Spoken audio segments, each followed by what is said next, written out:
What you'll be measuring today in the heat exchanger lab is the effective flow rate for the hot and cold water and how that affects the heat exchange inside the heat exchanger, and also measuring kind of theoretical pressure drops, and that actually correlates back to what you're expecting to get. And so that's actually the trickiest part of this experiment, is measuring the pressure drop accurately. There's a few complications that you may run into, so we'll go over that in this demonstration. Before we get started into showing you how to measure the pressure drop in the heat exchangers, I just want to go through a few things that'll be in the interactive lesson plan just to refamiliarize yourself with everything. To change from concentric or from counterflow and co-flow, that'll be done here. Again, that's in the interactive lesson plan. And then to change the flow rate is just simply here. So this is the cold water. Just simply twist the knob and kind of keep track of where this little measuring apparatus is inside the tube. Similarly for the hot water, just turn it up and down. And yeah, so that's how you adjust the flow rates. So to change or to measure pressure drop in the heat exchanger, we use these connection lines. Basically, there's a set for the cold water and a set for the hot water. To change these out, it's not too difficult, but it's definitely worth taking a look at through this demonstration. Basically, each one of these connectors, you slip up the outer sheath, it pops right back out. And then let's say we want to go from this heat exchanger, we're done measuring the pressure drop here, we want to measure the pressure drop on the concentric heat exchanger. We then move the lines over, you pull back the outer sheath there, you make sure that it's all the way in, and then you let it go, and then just check it to make sure that it's snug and there's no leaks. And so again, it's the same thing on both the inlets and the outlets. Pretty straightforward, but again, if you have not seen this before, it might look completely foreign to you. Okay, so that's how you go from one heat exchanger to the other in terms of switching out the pressure lines. So when you do that as well, you want to close off the valves so no water is flowing through that particular heat exchanger, and then you want to turn on, or you want to open the valves to the heat exchanger you're about ready to measure. So right now this valve is closed. You want to open that up for the hot water, open it up for the cold water, and then likewise in the back, open up the outlets for both the hot and cold. Actually, it's this one.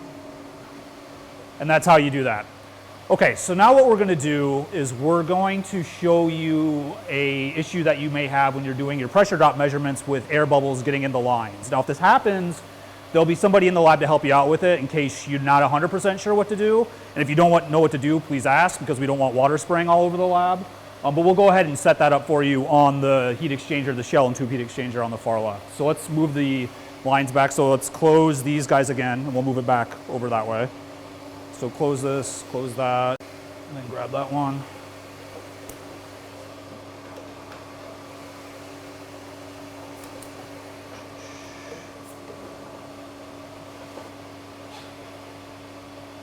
All right, so once the pressure lines are hooked up, again, we already shut the flow off of this heat exchanger. We're now going to open the flow back up to this one.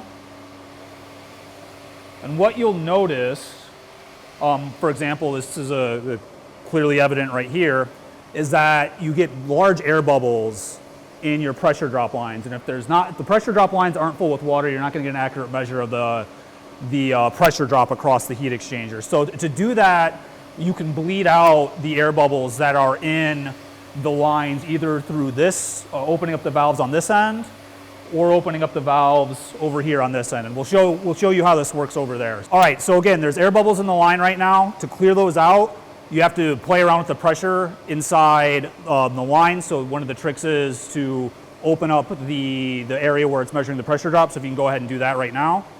It's open? Yes. Okay, I'll open up my end. It'll start pushing water through. If it looks like there's water leaking, it's not that big of a deal. It'll eventually, stop leaking.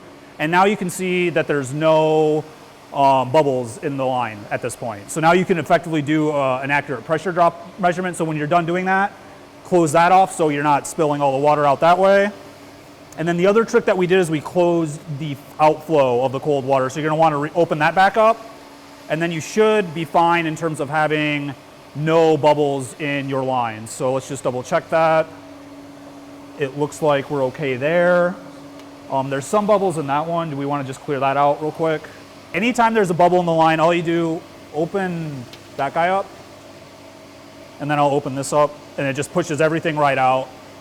and then we'll close that, and then close that, and we should be good. So again, when you're doing pressure drop measurements, it's very critical to get all of the big bubbles out of the lines. If there's some small bubbles left over when you're going through and kind of clearing the pressure in the lines, that's not the end of the world. You'll still get a good pressure drop measurement. And again, there'll be somebody here to help you out with that. So if you're confused about anything, please ask. It's generally not a good idea to start pulling valves open and closed just without any supervision, because you might end up spilling water all over the place. And with that, that's pretty much all you need to know for running the heat exchanger. Again, if you have any questions, someone will be here. But yeah, that's it.